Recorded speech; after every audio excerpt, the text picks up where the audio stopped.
एक बार की बात है, गर्मी का मौसम था। सूरज चमक रहा था और चारों ओर हरियाली थी। एक टिड्डा था जो बहुत आलसी था। वह पूरा दिन बैठा बैठा बांसुरी बजाता और गाने गाता रहता था और मजे करता रहता था। उसे भविष्य की कोई चिंता नहीं थी। उसी जंगल में एक मेहनती चींटी रहती थी।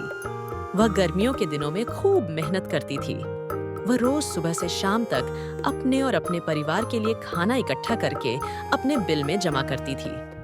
वह दाना दाना जोड़ रही थी ताकि सर्दी के लिए तैयारी हो सके। टिड्डा उसे देखकर हंसता था और कहता था, अरे चींटी, तुम क्यों इतनी मेहनत कर रही हो? देखो कितना अच्छा मौसम है, चलो गाना गाते हैं, मस्ती करते हैं। चींटी मुस्कुराती और कहती, अभी गर्मी है, लेकिन जल्दी ही सर्दी आ जाएगी।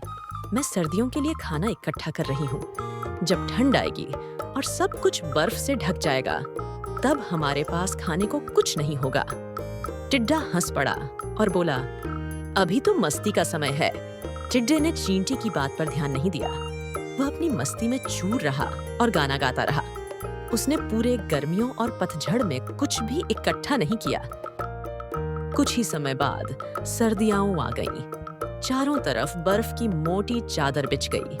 ठंडी हवाएं चलने लगीं, पेड़ पौधे सूखने लगे। टिड्डे को अब खाना नहीं मिल रहा था। टिड्डा भूखा और ठंड से कांपता हुआ इधर-उधर भटकने लगा। उसे अपनी गलती का एहसास हुआ। भूख से परेशान टिड्डा चींटी के बिल के पास पहुंचा। उसने दरवाजा खटखटाया। चींटी ने दरवाजा खोला और टिड्डे को इतनी बुरी हालत में देखकर पूछा, क्या हुआ टिड्डे? तुम इतने परेशान क्यों हो?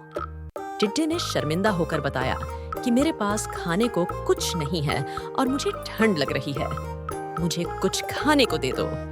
मैंने गर्मी में कुछ जमा नहीं किया। उसने चींटी से मदद मांगी।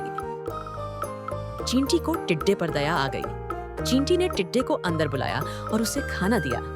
टिड्डे ने भरपेट खाना खाया और चींटी का बहुत बहुत धन्यवाद किया। चींटी बोली, मित्र, अब समझ गए ना, मेहनत का फल मीठा होता है। अगले साल से तुम भी समय पर काम करना। टिड्डा सिर झुकाकर बोला, हाँ, मैं अब से मेहनत करूंगा। उस दिन से टिड्डे ने मेहनत का महत्व समझा और कभी आलस नहीं किया। तो बच्चों, इस कहानी से हमें ये सीखने को मिलता है कि हमें हमेशा भविष्य के लिए तैयारी करनी चाहिए और कड़ी मेहनत करनी चाहिए। आलस्य का परिणाम बुरा होता है। समय पर काम करने से हम मुश्किल समय में भी सुरक्षित रहते हैं। मस्ती जरूरी है, लेकिन मेहनत और योजना पहले। अगर आपको ये कहानी पसंद आई हो तो लाइक, शेयर और सब्सक्राइब करना मत भूलिए। लिटिल चैंप पर सीखो, हंसो और मजे करो। Bye bye.